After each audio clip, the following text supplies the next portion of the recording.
As Macy's chases sales growth, the department store operator said Tuesday that it will close about 150 of its namesake stores and open more shops with better locations or a luxury focus.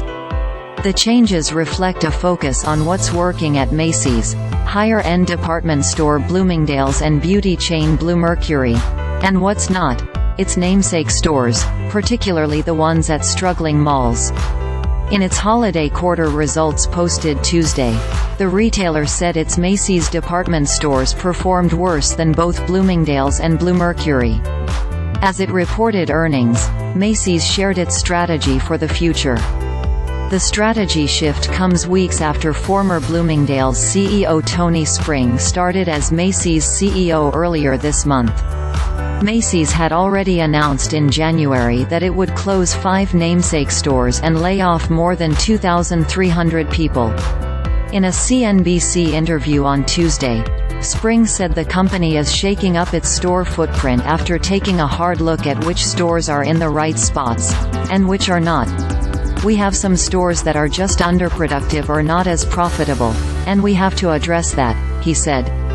Conversely, "We have stores that are highly productive and highly profitable. We have markets and stores and centers we're not in today that we'd like to be in." Here's a closer look at Macy's major store announcements, broken down by store brand. Sales at Macy's namesake stores have lagged the most, and that business will see the biggest changes.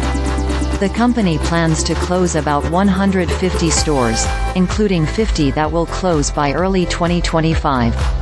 It has not shared those locations, but said they are unproductive. The stores that it had already said would be shuttered are located in Arlington, Virginia, San Leandro, California, Lihue, Hawaii, Simi Valley, Calif, and Tallahassee, Florida. The stores will close early this year.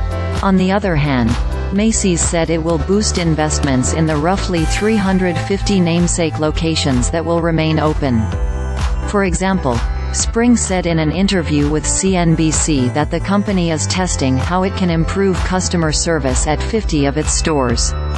In the most recent quarter, it added or moved employees to different roles in those locations, such as by offering more support in the fitting room and shoe department. The company is also pressing ahead with its strategy of opening smaller Macy's stores in suburban strip malls. Last year, it announced it would open up to 30 of the shops over the next 2 years. The locations are roughly 1/5 the size of its traditional mall stores.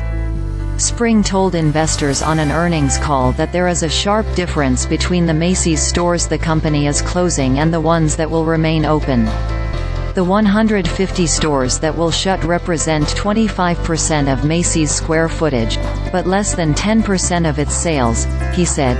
"They're underproductive and we have to focus on making sure that we have the best stores, not the largest number of stores," he said on the earnings call.